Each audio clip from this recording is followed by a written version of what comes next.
This is by Leo Green, The Gospels in Parallel. Bishop Goodyear wrote a book, a three-volume book on the life of Christ and his order, and he taught me a great deal on how to go about this. This is a map of Israel, and it's easy to draw. You can do it in Word. Just put a map of Israel up on your screen and draw it in Word, and then lay out the different cities that are in there. And these are the cities of the Gospels. Uh, and then when you turn the page, you can see everything in parallel. You can see Matthew, Mark, Luke, and John right there. And you can see the different statements that are made, which should reflect in one's mind of the story that's being told. And you can also see the Old Testament references in here, and it's easy to put in. These are Old Testament references, and these are no copyright on this. You're welcome to copy it if you like, and make your own changes to your own insight that you have in putting together the parallel Gospels.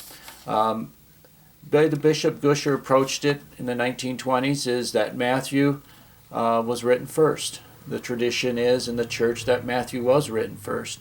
But if you noticed in Matthew, you have a few, like chapter 8 is here, where 4, what's the order? How do you go by the order? Well, what happened was, according to Bishop Goodyear, Matthew wrote his gospel and Mark reordered it. And Luke followed the order of Mark, and John followed the order of Mark and Luke. And you can see that order displayed in the parallel gospels as you do them.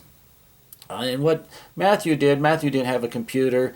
He got the places right for the events, but the order is important to him. Basically, the first 8 chapters are in order, the last 8 chapters are in order, and in between it's a little here and there. But it's done quite well. So you can see how I did this, and it goes down here. And I'll turn the page. One can get great insight, like when Luke came in. Luke is here because you can see that Luke wrote here where Matthew and Mark didn't even talk about the raising of the dead, and surely they would have mentioned it if they were there present. So we know Luke was here, and Mark came in when he adds something that Matthew didn't address. So you can see when Mark came in even earlier. So Mark and Luke were in with the disciples very early on, and that's why they wrote the Gospels. You can see these little symbols I put in here. Those symbols match up with other events. He raised 3 people from the dead, so you're going to see 3 cubes throughout. Here's a cube over here too, of raising from the dead. So they reflect that this event has happened again during the 3 gospel during the life of Christ in his missionary work. So here's this next page here, so you can see it. And like I said, you're welcome to copy this if you like. Here's Matthew, Mark, Luke, and John again. And this page here, you can see how Luke goes on. And you're going to, when you do this again yourself, you're going to put some better titles and you're going to reword it to better statements, because even this needs to be updated again. And I'll get it updated in time. Again, you can see how the Feast of Dedication, then it comes in the raising of Lazarus from the dead, and we're coming into the Passion of Christ here, or the beginning of it. And the last days I wrote verbatim in the Gospel. I used a little block diagram of the different events. Okay. And I underlined where the Father speaks, so you can see 3 times in the Gospel where the Father in heaven speaks. It's all marked. You can see Thursday morning right there.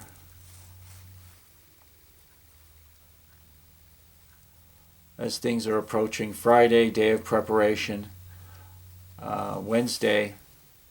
Let's see now, and on Wednesday night, if you use the Bible verbatim, Wednesday night was when the institution of the Eucharist took place, but Wednesday night is Thursday in Hebrew. It is Holy Thursday. If John the Apostle said Holy Thursday, the institution of Eucharist took place, it'd be Wednesday night in the Latin calendar, but in the Hebrew calendar it'd be Thursday night. So the Church has it right. Holy Thursday is when the institution of the Eucharist has taken place. And you turn the page again.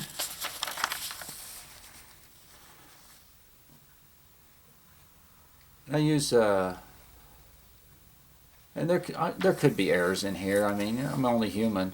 And I went into the Acts of the Apostles too. I figured, well, why not? It's part of the story. In the Acts of the Apostles, I put dates on, and the dates are based on The City of God by Sister Mary Greta and The Annals of the World by Bishop Ussher. So that's where the dates come from when you see it labeled. And I reference the paragraph of where you can find them. So it's just you can look at it as an approximate when events happened, and it's nice to see. And in the City of God, they tell you when the Gospels were written too, so I put that in there. And when Our Lady went to Ephesus, I put that in there. And just a few things. The Assumption of Our Lady, you'll find out that that is even in the Gospels, though it's not recognized by many. It's not recognized by many, but you'll find in Galatians 2:1 and 2:2 that a number of years have passed by and he gets a revelation, and people usually attribute it to the circumcision, but the circumcision happened at a different time, and that's in here too if you look closely. And then we come to the last, and again I put a map on the screen and just copied it, Mediterranean and the places Paul went. And what we do here at home is we say the Rosary and the Glorious Mysteries. We go through the Acts of the Apostles line for line. And what it does is it helps you memorize and get the stories much better. Hope you enjoy it, and that's all I have.